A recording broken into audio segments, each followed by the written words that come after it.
আজকের ক্লাসে আমরা কিভাবে একটা সেন্টেন্সকে আমরা নানান ভাবে বলতে পারবো। অর্থাৎ কখন আমরা নর্মাল ভাবে বলবো যে I will do the work, আমি কাজটি করব। I will not do the work, আমি কাজটি করব না। Will I do the work, আমি কি কাজটি করব। এই যে প্রশ্ন নেগেটিভ কিংবা একটা প্রশ্ন না করে একটা নর্মাল ভাবে কিভাবে বাক্য বলা হয়, এই সমস্ত কিছু আমাদের শিখতে হবে। তো আজকে একটা দারুণ ক্লাস হতে যাচ্ছে, এই কিভাবে প্রশ্ন নেগেটিভ কিংবা নর্মাল ট্রান্সলেশন করতে হয় একটা বাংলা বাক্যকে ইংরেজিতে, কিংবা একটা ইংরেজি বাক্যে কিভাবে আপনার মনের ভাব আপনি প্রকাশ করতে পারবেন। তো ক্লাসটা শুরু হওয়ার আগে আপনাকে একটা দারুণ ইনফরমেশন দিব। সেটা হলো, একটা জিনিস খেয়াল করেন, এইখানে যে বাক্যগুলো আছে এই বাক্যগুলোর অর্থ কি? আই ইট রাইস, আমি ভাত খাই। আই অ্যাম ইটিং রাইস, আমি ভাত খাচ্ছি। আই হ্যাভ ইটেন রাইস, আমি ভাত খেয়েছি। আই উইল ইট রাইস, আমি ভাত খাবো। আই অ্যাট রাইস, আমি ভাত খেয়েছিলাম। এখন একটু খেয়াল করেন তো, এখানে এই বাক্যগুলোর যে অর্থগুলো আছে সমস্ত অর্থে খাওয়া নিয়ে অর্থ প্রকাশ পেয়েছে। এখন তাহলে একটু খেয়াল করেন তো, এখানে যে অ্যাম আছে, হ্যাভ আছে, এটার অর্থ কোথায়? হ্যাভ মানে তো থাকা, আই হ্যাভ এ পেন, আমার একটি কলম আছে। কিংবা অ্যাম মানে অর্থ হওয়া, যেমন আই এম এ টিচার। তাহলে এই যে অ্যাম এবং হ্যাভ, এটা কোথায় গেল? দেখেন তো, যদি বিষয়টা এমন হতো আই এম এ স্টুডেন্ট, আমি একজন ছাত্র, আমি হই একজন ছাত্র, এখানে কিন্তু অ্যাম এর অর্থ আছে। কিন্তু এর আগের বাক্যে যেটা আই এম ইটিং রাইস, আমি ভাত খাচ্ছি, এখানে কিন্তু অ্যাম এর কোনো অর্থ নাই। কিংবা পরের বাক্যে দেখেন আই হ্যাভ এ নেম, আমার একটা নাম আছে।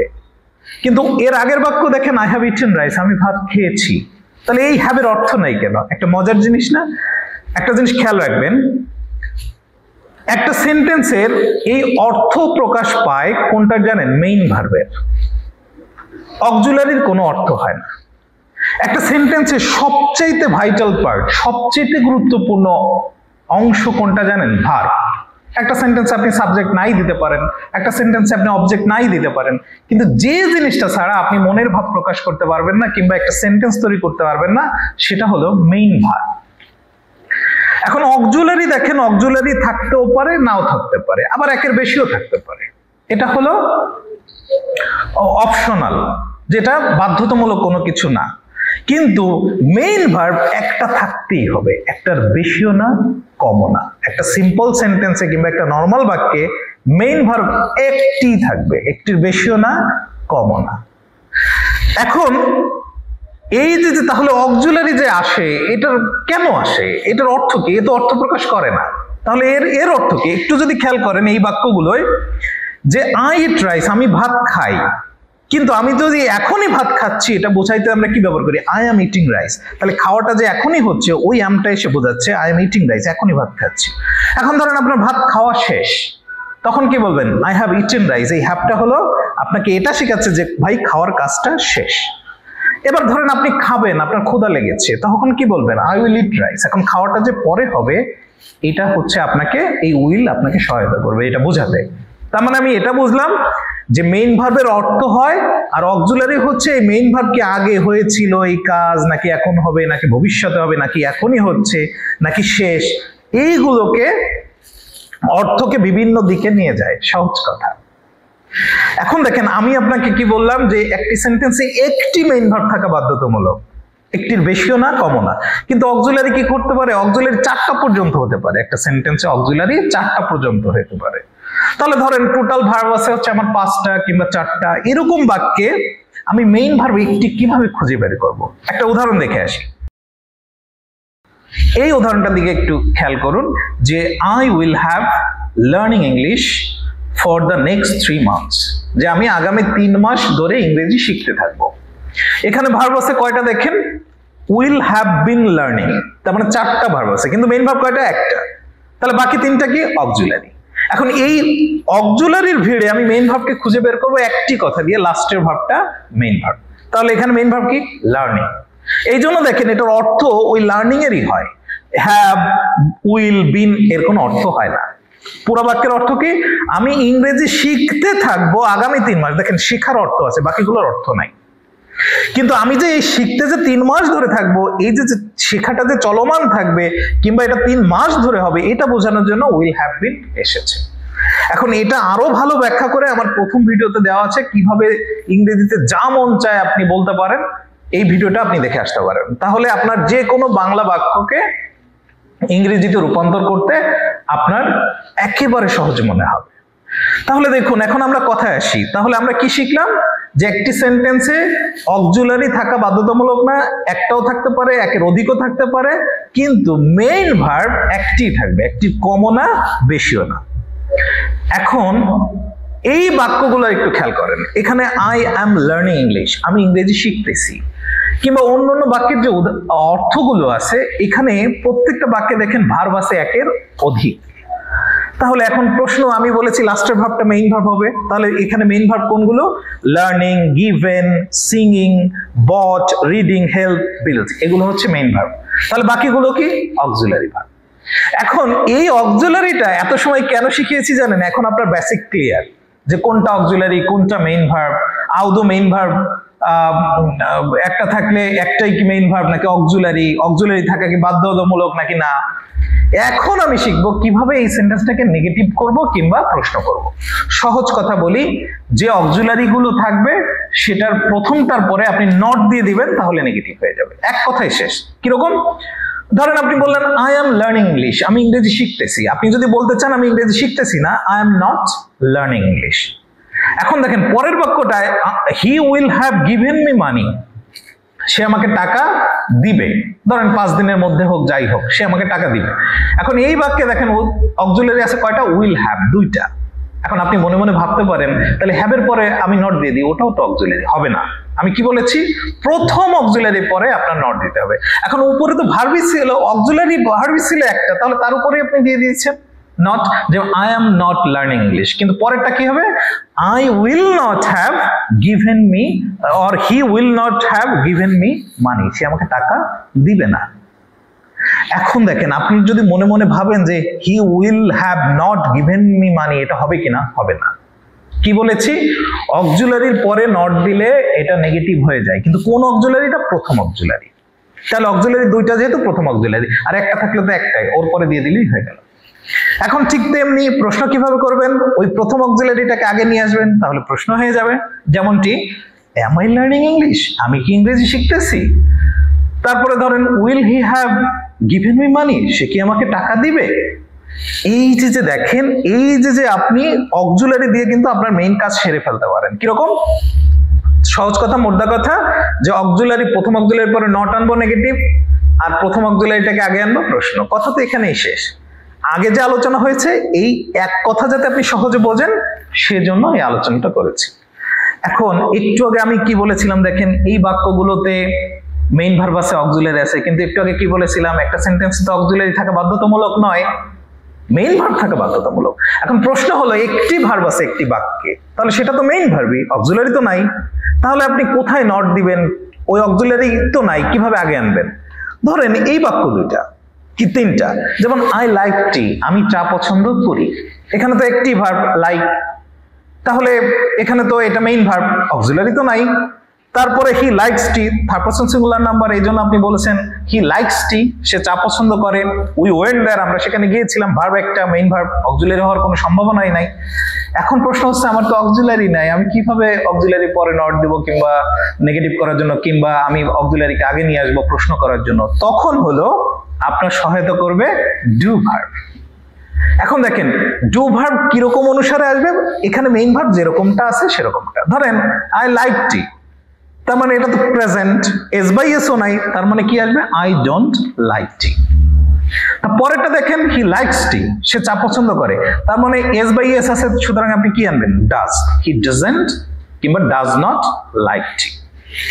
পরেরটা দেখেন উই ওয়েন্ট দেয়ার, এখন ওয়েন্টটা তো পাস্ট, তাহলে কি হলো? এখানে আমি পাস্টের ডিড আনবো, তাহলে উই ডিড নট গো দেয়ার। এখন অনেকে প্রশ্ন করবেন, এখানে তো আছে ওয়েন্ট, আমি কেন গো লিখলাম ওখানে? দেখেন ওয়েন্ট থাকার কারণেই কিন্তু আপনি ডিড এনেছেন পাস্ট, সুতরাং পাস্টটা তো ডিডেই চলে গেল। এখন তো ওটার ওই ওয়েন্ট ভার্বটার বেস ফর্ম হয়ে যাবে। এখন বেস ফর্ম, অনেকে এটাকে প্রেজেন্ট ফর্ম বলে, আসলে এটা প্রেজেন্ট না, এটা বেস ফর্ম। এখন এই বেস ফর্ম কি, তারপর প্রেজেন্ট ফর্মের মধ্যে পার্থক্য কি, এটা আমার প্রথম ভিডিওতেই আছে, যেটা অলরেডি আমি আপনাকে বললাম।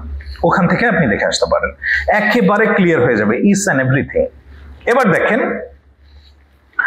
তাহলে উপরেরটাও যদি খেয়াল করেন, হি লাইকস টি, সে চা পছন্দ করে। এখানে ডাজ আনার কারণে ওই এস বাই এস যেহেতু আমি ডাজের কাছে নিয়ে গিয়েছি, আমি এখন আর লাইকস বলতে পারবো না। এটা যদি করেন হি ডাজ নট লাইকস টি, এটা ভুল হবে, কারণ এটা বাহুল্য দোষ। আপনি এস বাই এস যুক্ত দুইবার করেছেন, দুইবার করতে পারবেন না আপনি। এবার দেখেন, এবার তাহলে এটাকে প্রশ্ন করতে গেলে কি করবেন, ওই ডু ডাজ ডিড অর্থ অনুসারে কিংবা ভার্ব অনুসারে আপনি আগে আনবেন, প্রশ্ন হয়ে যাবে। তাহলে সহজ কথা যদি বলি, অক্সিলারি থাকলে সেটার পরে নট দিব, যদি না থাকে তাহলে ডু ডাজ ডিড আনবো নেগেটিভ করার জন্য। ঠিক তেমনি অক্সিলারি যদি থাকে তাহলে প্রথম অক্সিলারিকে আগে আনলে প্রশ্ন হয়, না থাকলে ডু ডাজ ডিড কে নিয়ে আসতে হয়। এখন দেখেন, এত সময় যে আলোচনা আমি করলাম, সেই আলোচনার যদি আমি সার সংক্ষেপ করি, সেটা হলো এই দেখেন, প্রথম বাক্যটা I have seen a bird, আমি একটা পাখি দেখেছি। I have seen a bird, তাহলে কয়টা ভার্ব আছে? have seen, দুইটা ভার্ব আছে। তাহলে লাস্টের ভার্বটা main verb, seen main verb, তাহলে have কি অক্সিলারি। তো এরপরে আরামসে আপনি নট দিয়ে দিলে আপনার নেগেটিভ হয়ে যায়, যে আমি একটি পাখি দেখিনি, I have not seen a bird, যে আমি একটা পাখি দেখিনি। পরেরটা দেখেন, I have a dog, এখানে ভার্বই আছে একটা, I have a dog। তাহলে এখানে আপনি ওই হ্যাভ এর পরে নট দিতে পারবেন না, আজ থেকে 10 বছর আগে দিত, এখন আর দেয় না স্মার্ট ইংলিশে। তো এখানে আপনার দেখা যাচ্ছে কি, তাহলে কি করতে হবে, ওই ডু ডাজ ডিড আনতে হবে। তাহলে I don't have a dog, আমার একটা কুকুর নেই। এখন দেখেন, he has a big house, have আর হ্যাজ এর মধ্যে কোনো পার্থক্য নেই, এটা হ্যাভ ভার্বের প্রেজেন্ট ফর্ম। এখন হি হ্যাজ এ বিগ হাউস, তার একটা বড় বাড়ি আছে। এখানে দেখেন থার্ড পারসন সিঙ্গুলার নাম্বার হওয়ার কারণে আমি হির পরে হ্যাজ দিয়েছি। তাহলে আপনি তো নরমালি তাহলে থার্ড পারসন সিঙ্গুলার নাম্বার হলে আপনি ভার্বের শেষে এস বাই এস যুক্ত করেন, তাহলে হি ডাজন্ট, এখন কিন্তু হ্যাজ আর হবে না। কেন? হির যে প্রভাব সেটা তো ডাজেই চলে গেল, এখন আর হ্যাভ এর পরে যাবে না, হ্যাজ এর উপর যাবে না, ওটার বেস ফর্ম হবে। এখন হ্যাভ ভার্বের বেস ফর্ম কোনটা? Have verb. হ্যাজ এর বেস ফর্ম কোনটা? হ্যাভ, কিংবা হ্যাভ ভার্বের বেস ফর্ম হ্যাজ। এগুলো নিয়ে যদি কোনো কনফিউশন হয়, এটা খুব নর্মাল আলোচনা, এটা আমার প্রথম ক্লাসে আপনি দেখে নিতে পারেন। আবারও বলতেছি, এই সমস্ত কিছু এখানে আছে। এখন দেখেন, তাহলে এখানে আবার হয়ে যাবে he doesn't have a big house, তার একটা বড় বাড়ি নাই। পরেরটা দেখেন, হি ইজ রিডিং বুকস, সে বই পড়তেছে। এখানে দেখেন কয়টা ভার্ব আছে? ইজ, রিডিং, রিডিং এবং ইজ। তাহলে মেইন ভার্ব কোনটা? লাস্ট একটা রিডিং, তাহলে বাকিটা ইজটা কি? অক্সিলারি। এখন এই অক্সিলারির পরে নট দিলেই তো আপনার নেগেটিভ হয়ে যায়। He is not reading books, সে বই পড়ছে না। এখন দেখেন পরেরটা, হি ইজ এ ডক্টর, এখানে ভার্ব আছে কয়টা? একটা, এটা মেইন ভার্ব। মনে রাখবেন, বি ভার্বের ক্ষেত্রে যদি সেটা মেইন ভার্ব হয় কিংবা অক্সিলারি হয়, এটার পরে আপনি নট আনলেই আপনার প্রশ্ন হয়ে যায়। এই একটি জায়গায় আপনার স্বাধীনতা আছে, এরপরে আপনি মেইন ভার্ব হোক কিংবা অক্সিলারি হোক, আপনার ডু ডাজ ডিড আনার দরকার নেই, আপনি ওর পরে সরাসরি নটটাকে দিয়ে দিবেন। তাহলে he is not a doctor, সে একজন ডাক্তার না। আশা করি বুঝতে পেরেছেন। এখন দেখেন, এটাকে প্রশ্ন করলে কি হচ্ছে, ওই I have seen a bird, হ্যাভটা মেইন অক্সিলারি, এজন্য কে আগে নিয়ে আসলে হয়ে যাচ্ছে have I seen a bird, আমি কি একটি পাখি দেখেছি। তারপরে দেখেন, আই হ্যাভ এ ডগ, আমার একটা কুকুর আছে। Do I have a dog, আমার কি একটা কুকুর আছে। তারপর দেখেন, he has a big house, তার একটা বড় বাড়ি আছে। তাহলে ডাজ আসবে সে আগের নিয়মেই, does he have a big house, তার কি একটা বড় বাড়ি আছে। হি ইজ রিডিং বুকস, সে বই পড়তেছে। তাহলে তার প্রশ্ন করলে কি হবে? ইজ হি রিডিং বুকস, সে কি বই পড়তেছে। এরপরে হি ইজ এ ডক্টর, এখানে স্বাধীনতা আছে। ইজ হি এ ডক্টর, সে কি একজন ডাক্তার। এবার দেখেন আপনার মেইন প্রশ্ন এবং নেগেটিভ করা শেষ। এখন দেখেন, আমি আপনাকে যেটা বললাম, একটা বাক্য ধরেন, সে এখন বই পড়ছে, এটাকে আমরা নর্মালি কি করি? প্রথমে ইংরেজিতে ট্রান্সলেট করি। এখন বিষয়টা যদি এমন হয় সে এখন বই পড়ছে না, আবার প্রশ্ন তো হতে পারে সে কি এখন বই পড়ছে। তার মানে একটি বাক্যকে কিভাবে আমরা 3 ভাবে বলতে পারি, এটা তো অলরেডি আমরা জানি। দেখেন, ট্রান্সলেশন যেটা, যে কোনো বাংলা বাক্যকে ইংরেজিতে কিভাবে রূপান্তর করতে হয়, আমার প্রথম ভিডিওটা দেখেন। আমি আপনাকে বলতেছি, প্রথম ভিডিও দেখার পরে আপনি আমাকে একটা থ্যাংক ইউ দিবেন কিংবা একটা ভালো কমেন্ট করবেন, কিংবা আমার কমেন্টগুলো যে একটু পড়েন, তাহলে বুঝতে পারবেন যে প্রথম ভিডিওটা কতটুকু কার্যকরী।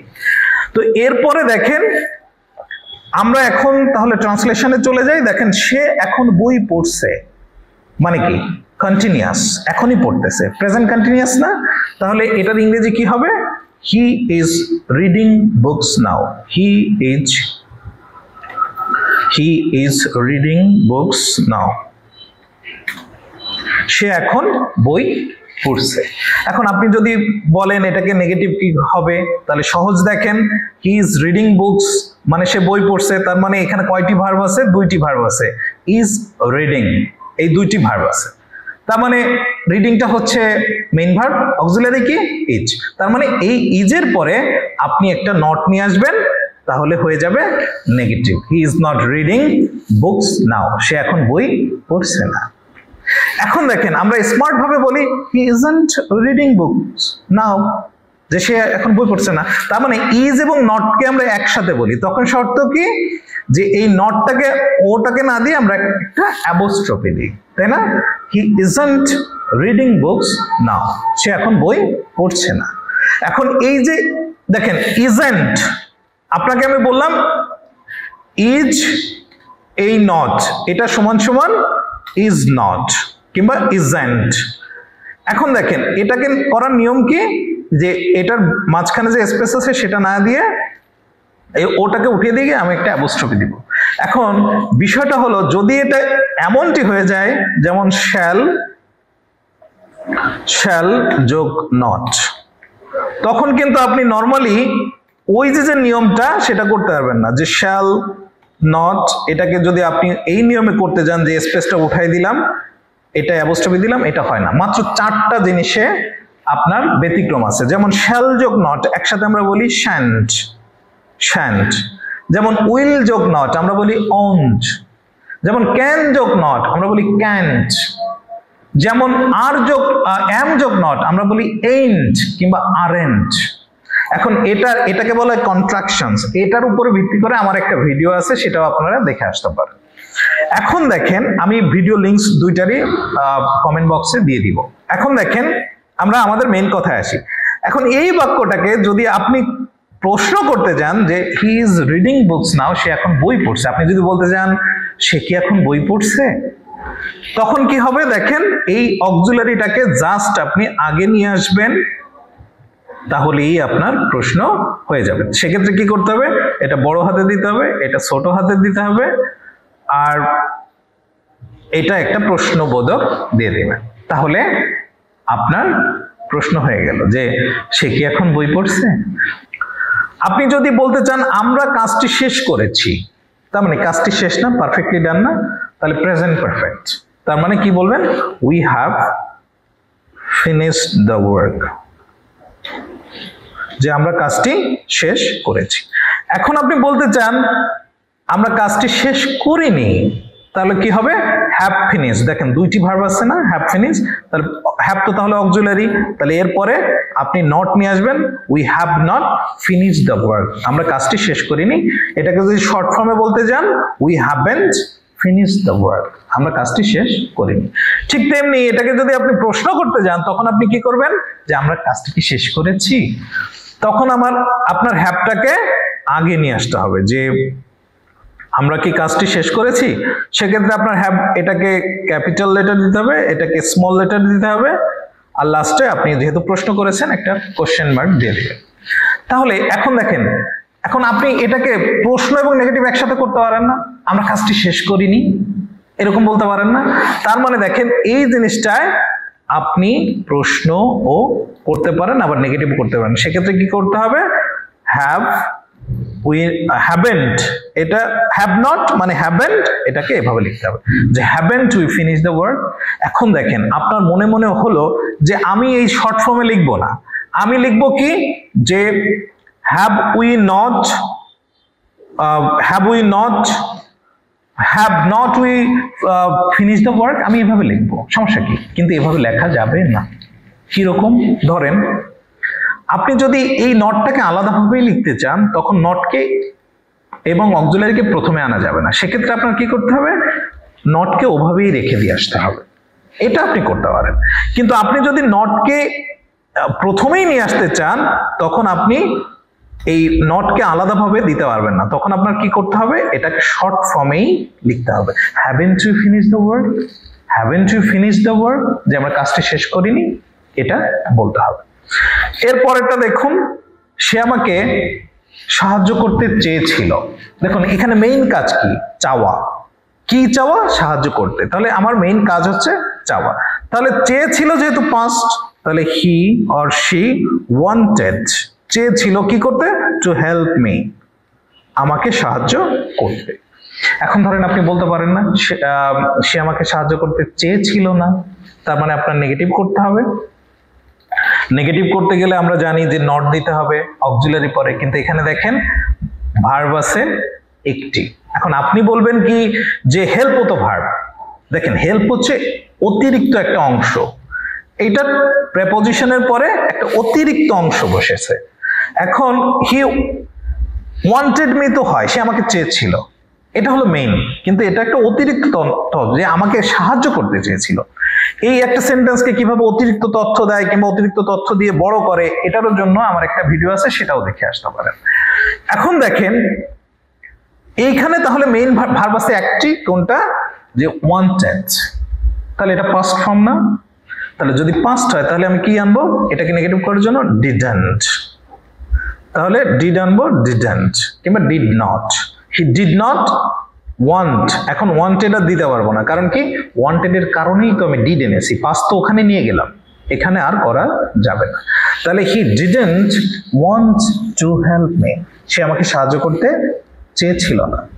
এখন আপনি বলতে চান সে কি আমাকে সাহায্য করতে চেয়েছিল, এটা যদি আপনি করতে চান তখন কি করতে হবে, এখন এই যেহেতু অক্সিলারি নাই, ডু ডাজ ডিডের যেটাকে আপনার এখানে গ্রামার অনুসারে যায় সেটাকে আগে আনতে হবে। যেহেতু ওয়ান্টেড আছে আপনি অ্যাগেন ডিড আনবেন, তাহলে ডিড হি, এটা স্মল লেটারে দিলাম ডিড হি। এখন তো ওয়ান্ট আর করা যাবে না, কারণ আমি তো ডিড এনেছি, তাহলে did he want to help me, সে কি আমাকে সাহায্য করতে চেয়েছিল। এখন ধরেন আপনি নেগেটিভও করবেন আবার প্রশ্ন করবেন, সে আমাকে সাহায্য করতে চেয়েছিল না, তার মানে কি প্রশ্ন তো আছেই সাথে নেগেটিভও আছে, তখন কি করতে হবে, ডিডন্ট, মানে ডিডের সাথে নট দিতে হবে। এখন প্রথমে আনলে তো আমি বলেছি যে একসাথ ছাড়া লেখা যাবে না, কন্ট্রাকশন ছাড়া করা যাবে না, একত্র করতে হবে। তাহলে didn't he want to help me, সে আমাকে সাহায্য করতে চেয়েছিল না। আশা করি বুঝতে পেরেছেন। পরেরটা যদি আমি যাই, দেখেন সে 3 বছর ধরে এখানে কাজ করছিল। তাহলে দেখেন এখানে কাজ করতেছিল, আমরা এই ছিলতে আটকে যাই, এটা কন্টিনিউয়াস, কিন্তু আমরা চলিত ভাষায় বলতে পারি যে সে 3 বছর ধরে এখানে কাজ করছিল, তার মানে এটা একটা 3 বছর পারফেক্ট একটা টাইম আছে, আবার কাজ তো চলতেছিল 3 বছর ধরে, তার মানে পাস্ট পারফেক্ট কন্টিনিউয়াস টেন্স। তাহলে এটাকে কি করব, he had been doing, or you can say doing the job না দিয়ে he had been working here দিতে পারেন, he had been working here 3 বছর ধরে, তার মানে কি for 3 years, for 3 years, যে সে 3 বছর ধরে এখানে কাজ করতেছিল। তাহলে he had been working here for 3 years, যে সে 3 বছর ধরে এখানে কাজ করতেছিল। এখন আপনি যদি বলতে চান সে 3 বছর ধরে এখানে কাজ করতেছিল না, তার মানে কি আপনার প্রথম অক্সিলারির পরে একটা নট আনলেই হয়ে যায়। এখানে 3টা ভার্ব আছে, দেখেন হ্যাড বিন ওয়ার্কিং, তাহলে প্রথম অক্সিলারির পরে আপনি নট দিলেই আপনার একটা প্রশ্ন নেগেটিভ হয়ে যায়। এবার যদি আপনি বলতে চান সে এখানে 3 বছর ধরে কাজ করতেছিল, তাহলে আপনার প্রশ্নটা হয়ে যাবে কেমনটি, এই প্রথম অক্সিলারিটাকে আপনি জাস্ট আগে নিয়ে আসলেই হয়ে যাবে, যে had he been working here for 3 months or years, যে 3 বছর ধরে সে এখানে কাজ করতেছিল। এখন ধরেন আপনি নেগেটিভ প্রশ্ন একসাথে করবেন, সে 3 বছর ধরে এখানে কাজ করতেছিল না, তখন কি এই প্রশ্নের সাথে একটা নটও আপনার আনতে হবে। আপনি নর্মালি দেখা যাচ্ছে কি had he not, এখানেও নট দিতে পারেন, যে had he not been working here for 3 years, সেখানে 3 বছর ধরে কাজ করতেছিল না। কিন্তু সবচেয়ে ভালো হয় যে নটটাকে আপনি যদি আগে নিয়ে আসেন, তবে সেক্ষেত্রে আপনার কি করতে হবে, প্রথমে আনলে এটাকে একসাথে ছাড়া লেখা যাবে না। তাহলে hadn't he been working here for 3 years, সে এখানে 3 বছর ধরে কাজ করতেছিল না।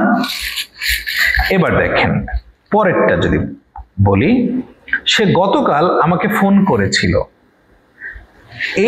এই যে এটা ট্রান্সলেশন নেগেটিভ এবং প্রশ্ন, এটা আমি করতেছি না, আপনার কমেন্ট বক্সে কমেন্ট করুন তো এটা কি হবে, আমি উত্তর দিব প্লিজ। আমি পরেরটা চলে যাচ্ছি, এটা আপনার জন্য আমি ছেড়ে দিলাম। দেখেন পরেরটা হলো সে 5 বছর ধরে সেখানে কাজ করতে থাকবে, তাই না? সে 5 বছর ধরে কাজ করতে থাকবে। দেখেন 5 বছর মানে কি একটা পারফেক্ট টাইম, আবার কাজটা চলতে থাকবে, পারফেক্টও আছে আবার কন্টিনিউয়াস চলতে থাকবে, তার মানে কি ফিউচার পারফেক্ট কন্টিনিউয়াস টেন্স। তাহলে এটা কি হবে, সে 5 বছর ধরে, দেখেন 5 বছর ধরে তো একটা অতিরিক্ত কথা, যে 5 বছর ধরে, এটা বাদ দেন না, মোট কথা কি সে সেখানে কাজ করতে থাকবে। তার মানে হি will have been working here or there, sorry, সেখানে there for 5 years, সে 5 বছর ধরে সেখানে কাজ করতে থাকবে। তাহলে কি হলো, he will have been working there for 5 years। এবার এটাকে যদি আপনি বলতে চান যে সে 5 বছর ধরে কাজ করতে থাকবে না, তখন জাস্ট প্রথম অক্সিলারি পরে আপনি একটা নট নিয়ে আসবেন, তাহলে he will not have been working there for 5 years, সে 5 বছর ধরে এখানে কাজ করতে থাকবে না।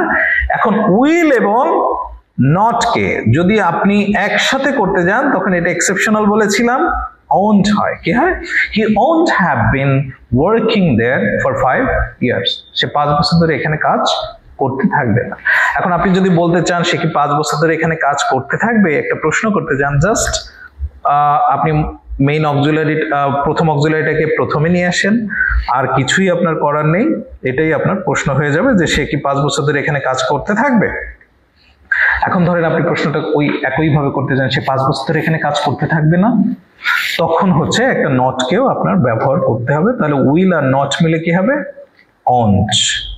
তাহলে উইল আর নট মিলে আপনার করতে হবে won't he have been working there for 5 years, সে সেখানে 5 বছর ধরে কাজ করতে থাকবে না। পরেরটা দেখুন, আমার বন্ধু ইংরেজি শিখেছে। এখন দেখেন ইংরেজি শেখা শেষ না, পারফেক্টলি ডান না, তাহলে এটা হলো প্রেজেন্ট পারফেক্ট। দেখেন এটা পাস্ট ইনডিফিনাইট হতো যদি বলতাম আমার বন্ধু ইংরেজি শিখেছিল, দূরে ঠেলে দিলাম, কিন্তু শিখেছে সদ্য মনে হয় না যে ইংরেজিতে খুব দারুণভাবে কথা বলতেছে, তার মানে তার ফলাফল এখনো আছে, তার মানে আমার বন্ধু ইংরেজি শিখেছে, এটা হলো প্রেজেন্ট পারফেক্ট টেন্স। আমরা জানি এমন কোনো পারফেক্ট নাই যেখানে হ্যাভ ভার্ব নেই, তার মানে my friend third person singular number, এই জন্য হ্যাজ দিলাম, মাই ফ্রেন্ড হ্যাজ লার্ন কিংবা লার্ন ইডি যোগ করলেও করতে পারেন, সমস্যা নেই। My friend has learn English, যে আমার বন্ধু ইংরেজি শিখেছে। এখন আপনি যদি বলতে চান যে আমার বন্ধু ইংরেজি শেখেনি, সেক্ষেত্রে আপনার কি করতে হবে, my friend has not learn English, যে আমার বন্ধু ইংরেজি শেখেনি। এবং হ্যাজ নট কে একসাথে করতে গেলে ওই নর্মাল নিয়ম যে হ্যাজন্ট, তাহলে my friend hasn't learn English, আমার বন্ধু ইংরেজি শেখেনি। এখন এটাকে যদি আপনি প্রশ্ন করতে যান যে আমার বন্ধু কি ইংরেজি শিখেছে, তখন আপনাকে কি করতে হবে, জাস্ট হ্যাজটাকে আপনার আগে নিয়ে আসতে হবে, যে has my friend learn English, যে আমার বন্ধু কি ইংরেজি শিখেছে, আপনি জাস্ট এরপরে একটা প্রশ্নবোধক দিয়ে দেবেন যে আমার বন্ধু কি ইংরেজি শিখেছে।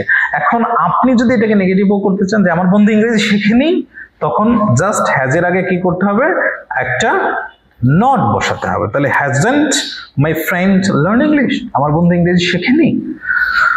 আশা করি এটা খুবই নর্মাল জিনিস, কিন্তু আপনার ইংলিশ ফ্লুয়েন্সিটাকে কিংবা যে কোনো বাক্যকে নানানভাবে বলার জন্য মানে অতুলনীয় সাহায্য করে আপনাকে। তো আশা করি আপনার উপকারে আসবে। যদি কোনো ধরনের কোনো কনফিউশন থাকে আমাকে কমেন্ট বক্সে কমেন্ট করুন, আমি পরবর্তীতে এর উপর একটা ভিডিও তৈরি করব কিংবা আপনার কমেন্ট বক্সেই আপনার সমস্যার সমাধান করার চেষ্টা করব। এর পরেটা দেখুন, আমার বাবা তার কাছ থেকে কিছু পরামর্শ নিয়েছে। এখন দেখেন পরামর্শ মাত্র নিয়েছে না, এরকম মনে হচ্ছে না? তো এটা হলো প্রেজেন্ট পারফেক্ট। এখন দেখেন এই কথাটা যদি এমন হতো আমার বাবা তার কাছ থেকে কিছু পরামর্শ নিয়েছিল, এটা হলো অতীত, কিন্তু আমার বাবা তার কাছ থেকে কিছু পরামর্শ নিয়েছে, এটা একেবারে কাছে না, প্রেজেন্ট পারফেক্ট, কিন্তু নিয়েছিল এটা পাস্ট ইনডিফিনাইট। তাহলে আমার বাবা তার কাছ থেকে কিছু পরামর্শ নিয়েছে, এটাকে যদি আমি প্রেজেন্ট পারফেক্টে বলি তাহলে কি হবে? My father has taken some advice. এখন সাম পিসেস অফ অ্যাডভাইস হয় যদি প্রকৃত ভাবে বলতে যাই, একেবারে নিখুঁত ভাবে, কিন্তু আপনি সাম অ্যাডভাইস বলেন, সমস্যা নাই। তাহলে my father has taken some advice from him, তার কাছ থেকে কিছু পরামর্শ নিয়েছে। এখন আপনি যদি বলতে চান আমার বাবা তার কাছ থেকে কিছু পরামর্শ নেয়নি, সেক্ষেত্রে ওই হ্যাজের পরে আপনি একটা নট দিয়ে দিলে, প্রথম অক্সিলারির পরে একটা নট দিয়ে দিলেই হয়ে গেল যে আমার বাবা তার কাছ থেকে কিছু পরামর্শ নেয়নি। এখন এটাকে আপনি একসাথে করতে পারেন, এটাই স্মার্ট। তখন আপনার কি বলতে হবে? My father hasn't taken some advice from him, তার কাছ থেকে আমার বাবা কিছু পরামর্শ নেয়নি। এখন এটাকে যদি প্রশ্ন করেন যে মাকে জিজ্ঞেস করলেন তার কাছ থেকে কি বাবা কিছু পরামর্শ নিয়েছে, তখন আপনি দেখা যাচ্ছে কি আমরা কি বলি, এই প্রথম অক্সিলারিটাকে জাস্ট আগে নিয়ে আসি যে হ্যাজ মাই ফাদার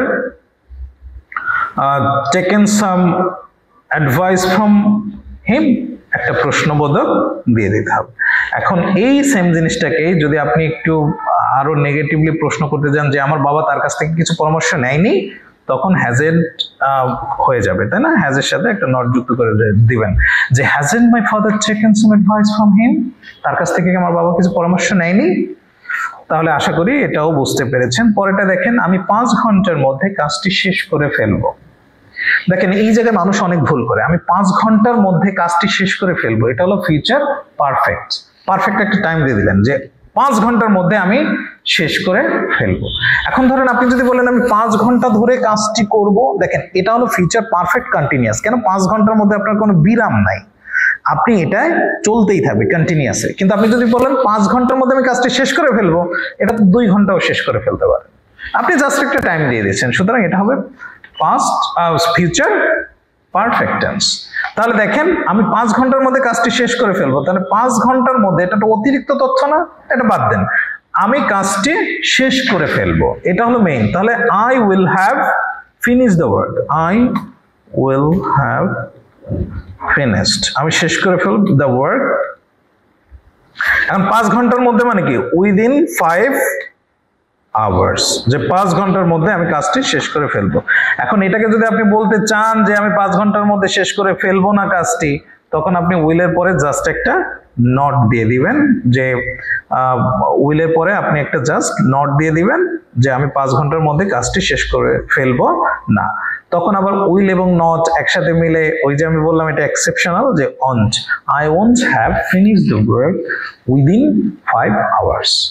এখন এটাকে যদি আপনি প্রশ্ন করতে যান যে আমি কি 5 ঘন্টার মধ্যে, ধরেন কাউকে বললো আপনাকে কাজ দিলে, আপনি বলেন কি আমি 5 ঘন্টার মধ্যে কাজটি শেষ করব, তখন আপনার জাস্ট প্রথম অক্সিলারিটাকে আপনি কি করবেন? আগে নিয়ে আসবেন, তাহলে এটা একটা প্রশ্ন হয়ে যাবে যে আমি কি 5 ঘন্টার মধ্যে কাজটি শেষ করব। এখন আপনি একটু নেগেটিভলি প্রশ্ন করতে চান যে আমি 5 ঘন্টার মধ্যে কাজটি শেষ করব না, তখন আপনার কি করতে হবে? জাস্ট উইলের সাথে একটা নট যুক্ত করতে হবে। যে উইলের সাথে নট যুক্ত করলে কি হয়? উইল নট, তার মানে এটা প্রথমে যেহেতু লিখতেছি আমি ওন ছাড়া লিখতে পারবো না, তাহলে ওন্ট, তাই না? যে won't I have finished the work within 5 hours, যে আমি 5 ঘন্টার মধ্যে কাজটি শেষ করব না। পরেরটা দেখুন, পরেরটা আছে যে আমরা সারাদিন কঠোর পরিশ্রম করি টাকা আয় করতে। তাহলে আমরা সারাদিন কঠোর পরিশ্রম করি, এটা হলো মেইন বাক্য। আর এটার উদ্দেশ্য কি বলেন তো? একটা অতিরিক্ত তথ্য কি? যে টাকা আয় করতে, এটা হলো অতিরিক্ত একটা তথ্য, ওটুকু আপনার চিন্তাই করার দরকার নাই। তাহলে দেখেন আমরা সারাদিন পরিশ্রম করি কিংবা কঠোর পরিশ্রম করি, তাহলে কি হবে? We work hard, we work hard, আমরা কঠোর পরিশ্রম করি সারাদিন, অল ডে, আমরা সারাদিন কঠোর পরিশ্রম করি কি করতে? এবার আসি টাকা আয় করতে, এটা উদ্দেশ্য। উদ্দেশ্য হলে কি হয়? টুর পরে ভার্বের বেস ফর্ম হয় টু আর্ন মানি, তাহলে টু আর্ন মানি, যে আমরা টাকা আয় করতে সারাদিন কঠোর পরিশ্রম করি। এখন যদি আপনি বলতে চান যে আমরা কঠোর পরিশ্রম করি না সারাদিন টাকা আয় করতে, তখন আপনার এটাকে জাস্ট একটা নট ব্যবহার করতে হবে। এখন দেখেন এখানে উই ওয়ার্ক হার্ড, এটা হলো আমার মেইন বাক্য ছিল, উই ওয়ার্ক হার্ড। এখানে ভার্ব আছে কয়টা? একটা, ওয়ার্ক। তার মানে এখানে যেহেতু অক্সিলারি নাই, আমার এখানে ডু ডাজ ডিড এর ব্যবহার নিতে হবে। যেহেতু এস বাই এস নাই, আমি ডাজ আনবো না, যেহেতু পাস না ডিড আনবো না, তাহলে we don't work, we don't work hard all day, আমরা সারাদিন কঠোর পরিশ্রম করি না টু আর্ন মানি, টাকা আয় করতে। এখন এটাকে যদি আপনি প্রশ্ন করতে যান যে আমরা সারাদিন পরিশ্রম করি টাকা ইনকামের জন্য, তখন আপনার কি করতে হবে, এই জাস্ট ডুটাকে আগে নিয়ে আসতে হবে, জাস্ট ডুটাকে আগে নিয়ে আসতে হবে, তাহলে হয়ে যাবে এটা একটা প্রশ্ন। তাহলে do you work hard all day to earn money, যে আমরা সারাদিন পরিশ্রম করি টাকা উপার্জন করতে। এখন আপনি যদি বলতে চান আমি সারাদিন কঠোর পরিশ্রম করি না, কিংবা আমরা সারাদিন কঠোর পরিশ্রম করি না টাকা উপার্জন করতে, এরকম কোনো কিছু বলতে চান, তখন জাস্ট এটা প্রশ্নও হবে আবার নেগেটিভও হবে। সুতরাং don't you work hard all day to earn money, আমরা কঠোর পরিশ্রম করি না সারাদিন টাকা ইনকাম করতে কিংবা উপার্জন করতে।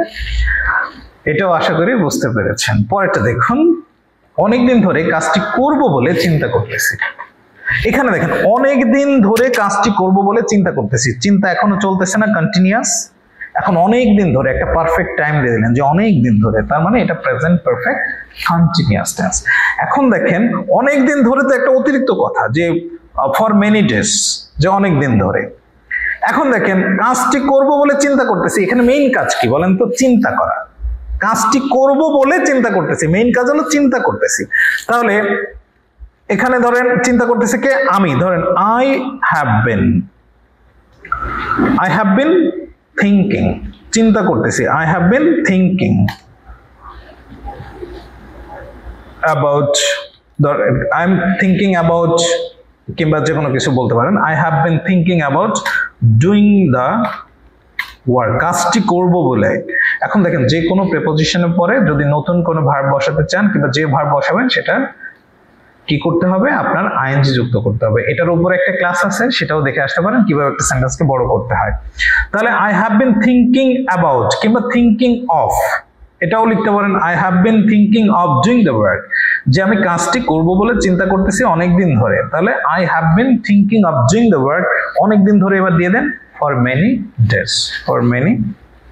ডেজ, যে অনেকদিন ধরে কাজটি করব বলে চিন্তা করতেছি।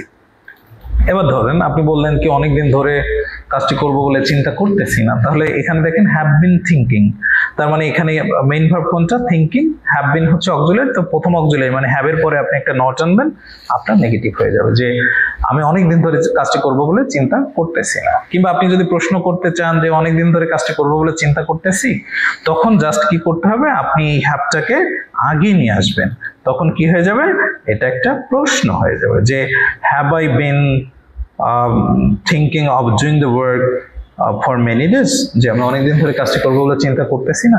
এখন যদি এটাকে আমি ওই নেগেটিভের মতো, যেটা বললাম যে নেগেটিভের মতো যদি বলতে চান অনেকদিন ধরে কাজটি করবো বলে চিন্তা করতেছি না, তখন হবে কি হ্যাভএন্ট, যে haven't I been thinking of doing the work for many days, অনেকদিন ধরে কাজটি করবো বলে চিন্তা করতেছি না। আর যদি হ্যাভ নটটাকে কেটে দেন, অনেকদিন ধরে কাজটি করবো বলে চিন্তা করতেছি, তাহলে এই সমস্ত ভাবে আপনি একটা বাক্যকে আপনার যা মন চায় সেটা তৈরি করতে পারবেন। পরেরটা যদি দেখুন, যে সে সেখানে যাওয়ার পরিকল্পনা করেছে। এখানে দুইটি কাজ, এক হচ্ছে যাওয়া, এক হচ্ছে পরিকল্পনা করা। এখন দেখেন পরিকল্পনা করেছে, তার মানে পরিকল্পনাটা শেষ, প্রেজেন্ট পারফেক্ট টেন্স।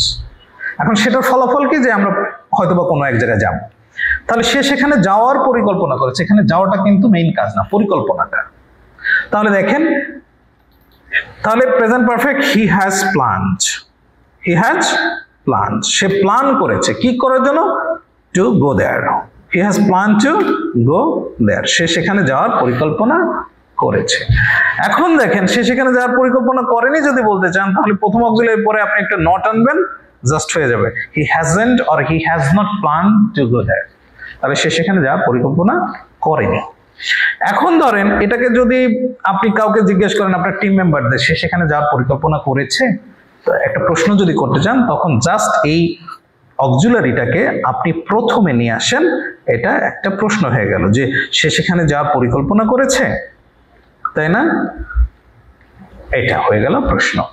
এখন দেখেন এটাকে যদি আপনি বলেন সে সেখানে যাওয়ার পরিকল্পনা করেনি, তখন আপনি হবে hasn't he plan to go there, সে সেখানে যাওয়ার পরিকল্পনা করেনি।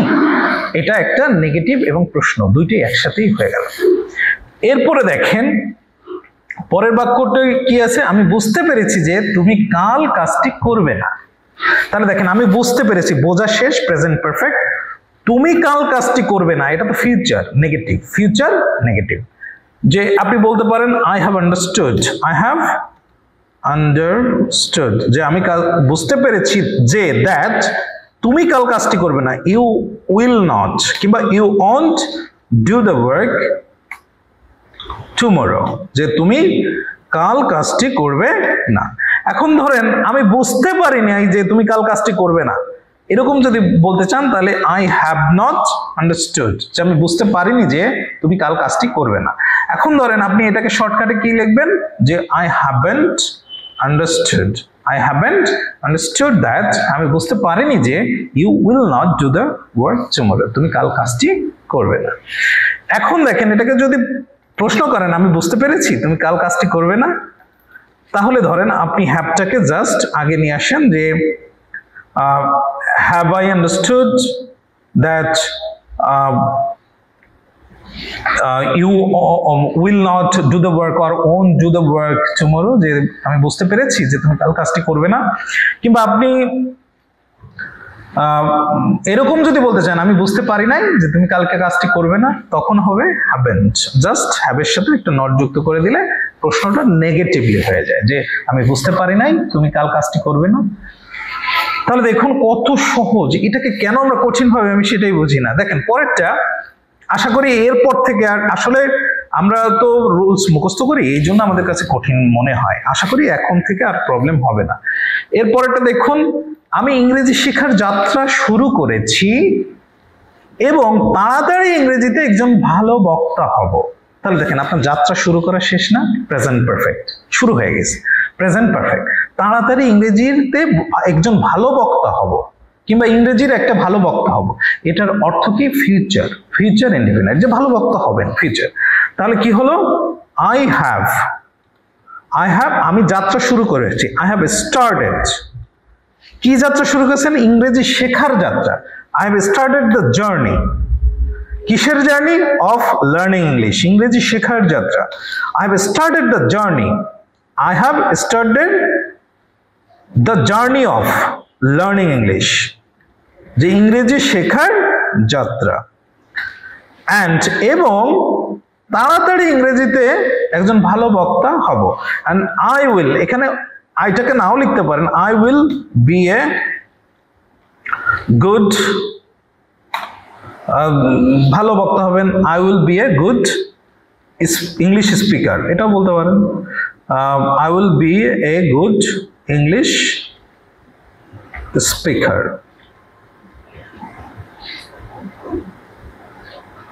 I will be a good English speaker.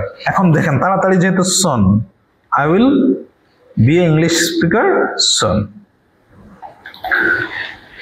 তাহলে টোটাল বাক্য কি হলো, যে I have started the journey of learning English, যে আমি ইংরেজি শেখার যাত্রাটা শুরু করেছি, and I will be a good speaker or English speaker soon, কিংবা I will be a good speaker of English soon, তাই না? আমি ইংরেজিতে একজন ভালো বক্তা হব খুব তাড়াতাড়ি। পরেরটা যদি আপনি বলতে চান যে আমি ইংরেজি শেখার যাত্রা শুরু করিনি, যদিও একটু বাক্যটা অন্যরকম হয়ে যায়, তাহলে আমরা অন্যভাবেই করি, যে আমি ইংরেজি শেখার যাত্রা শুরু করিনি, তার মানে I haven't started the journey of learning English, আমি ইংরেজি শেখার যাত্রা শুরু করিনি। অ্যান্ড আই উইল নট, এবং আমি হব না একজন ভালো বক্তা ইংরেজির। তাহলে I won't B a good speaker in English, যে আমি ইংরেজি শেখার যাত্রা শুরু করিনি এবং আমি একজন ইংরেজিতে ভালো বক্তা তাড়াতাড়ি হব না। তাহলে দুই সাইডে আপনি অর্থ অনুসারে আপনি নেগেটিভ করে দিতে পারলেন। পরেটা দেখেন, আপনি যদি বলতে চান যে আমি ইংরেজি যাত্রা শুরু করেছি, তখন কি হবে? হ্যাভটাকে জাস্ট আগে নিয়ে আসবেন, যে আমি কি ইংরেজি শেখার যাত্রা শুরু করেছি এবং ইংরেজিতে একজন ভালো বক্তা হব, মানে যদিও অর্থগতভাবে ওইভাবে হয় না, জাস্ট আপনি প্রশ্ন করাটা শেখেন যে আমি কি ইংরেজি শেখার যাত্রা শুরু করেছি। তাহলে এই দেখেন আপনার একটা সেন্টেন্সকে কতভাবে আপনি আপনার মতো করে করতে পারেন।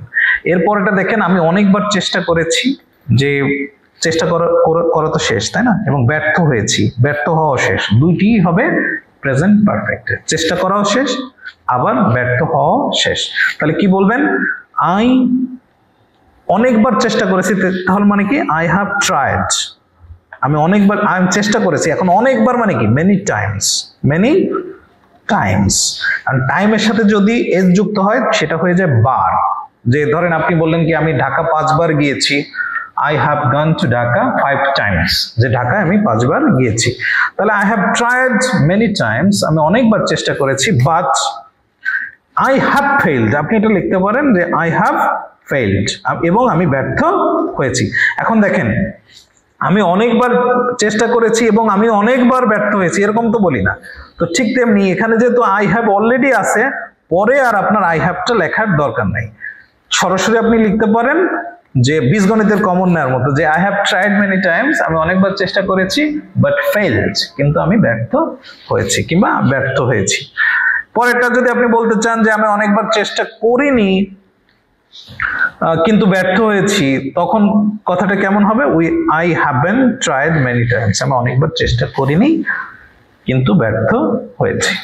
এরপরে যদি আপনি করতে চান আমি কি অনেকবার চেষ্টা করেছি, তখন কি হবে?